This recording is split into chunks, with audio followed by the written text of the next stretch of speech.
Hey everyone, welcome to Memory Keeping Monday from 2peasinabucket.com. I'm Lisa Truesdell, and for this week's video, I'm going to be working with divided page protectors rather than making a traditional layout. This format is perfect for recording memories that are too big for a layout when you're just not quite ready to commit the time to make a mini album.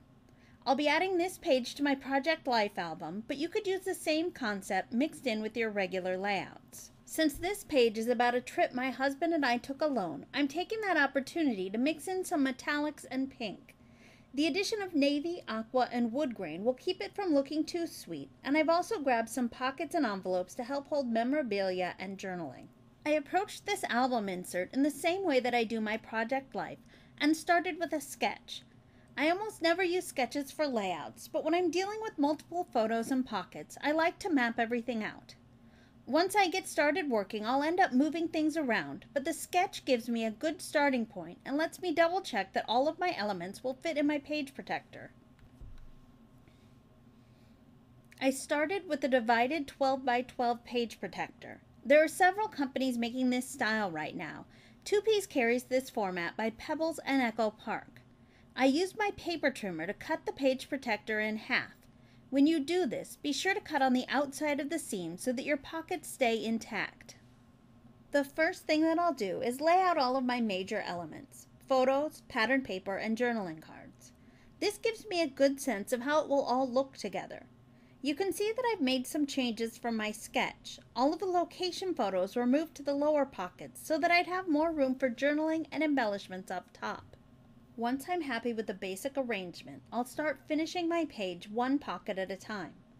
I love this gold foil dot vellum from Dear Lizzie, and since it's such a large scale, I want to keep the rest of the elements in this pocket small so that you can still see the design. I thought this photo of an old ampersand stamp that I picked up on our trip would be fun to use as part of my title. I'll add some silver glitter letters to spell out you and me on either side of it. I'd like to add some machine stitching and a brad to the front of this vellum pocket from Studio Calico, so I carefully opened it along the seams. If the adhesive on the pocket you're using is really strong, you may need to use scissors or a craft knife to open it like this. Once it's open, you'll be able to lay it flat and add embellishments. I'm using washi tape and a die-cut ticket, and I'll add some stitching once I'm done. Here's the finished pocket. I added the brad, an enamel dot, and a rhinestone star. Now I could go ahead and close these edges, either with machine stitching or adhesive, but I'm going to leave them open. This will give me room for a wider journaling card. I'm planning to go back and add journaling to both this card and another tag behind it later. You'll see that once they're in the pocket, you'll still be able to pull them out to read them. I cut this frame from some Dear Lizzie paper and backed it with a photo of the two of us. I'm thinking that I might want to just float this in this pocket, so I'm not going to add anything behind it yet. I stamped the word love from a Dear Lizzie stamp set on the frame, and I'm going to add a little round sticker as an accent. One of my favorite ways to add a lot of photos to a pocket page is to make a collage of 6 2x2 photos. I went ahead and left one spot blank when I printed out this one. It makes a perfect home for some patterned paper and embellishments. This gold foil too will bring the gold from the vellum down to the bottom of my page. You can see that I switched up my pocket arrangement again. I just felt that this way had better balance. I'm using another small photo collage on the bottom back of the page. This one is 4 by 4 inches. You can see that I've gone ahead and added numbers to each photo. This will make it easy to list out where each one was taken on a journaling card. I'm going to finish off this pocket with some patterned paper and the key from our hotel room.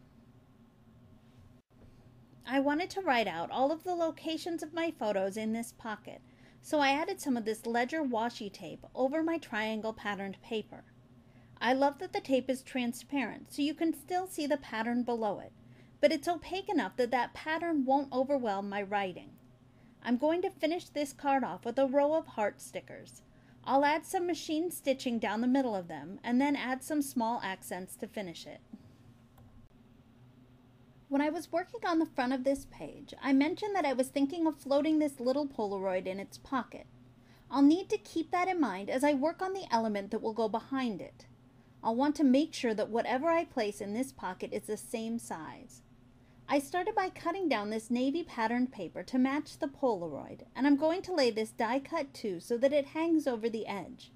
I'll trim away the excess and then add some machine stitching and a button to accent it. I'll glue this paper to the back of the Polaroid and then add a little bit of stitching to make sure it stays in place within the pocket. For the last pocket, I'll be working with the back side of a piece of vellum, so I'll need to pay attention to what will peek through on the other side. As I add elements, I'll flip the card over and double check how it looks from both sides. I've used gold letter stickers to spell out a title on the front of a tag, and I'm going to back the die-cut word with some wood-grained paper. You can see when I add the tag to the back of my vellum that there's a bit of aqua from the back side of the pattern paper on the front of the card that peeks through. If this clashed with my color scheme, I'd cover that with another piece of patterned paper. I'm finishing the tag with a fabric tab sticker from Amy Tangerine. It will go up on the top of the tag. When I flip the vellum over to check how it looks from the other side, you'll see that the tag makes a nice mat for the title and photo on the front of the card. Now that I have the vellum card finished and into its pocket, I want to add a little confetti to finish this off. I've punched my confetti from scraps with an EK Success large Swiss cheese punch. I always keep some on my desk for when a project needs it.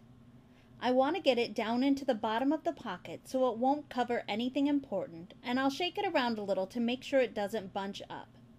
To keep it from coming back out of the pocket, I can either stitch across the top with a machine or by hand, or I can add some washi tape and just fold it over the edge.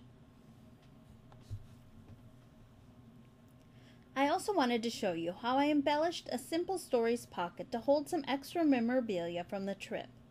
I opened it up carefully along the seams so that I could add some stitching and embellishments to the front, and then I punched holes to match up with the ones in the page protector. When I'm done, I'll close the sides back up with a strong adhesive or some stitching before adding it to my album. If I do make a mini album of our trip in the future, all of this memorabilia will find a home there, so I opted to keep this pocket fairly simple in design. It will serve its purpose for now, with just enough embellishing that it won't look like an afterthought in my album. Here's another look at my finished pages. I've kept some pockets simple and some more embellished, and they all work together perfectly to tell the story of our trip. I love that I got all of these photos and memories recorded in the time it would take for one regular layout.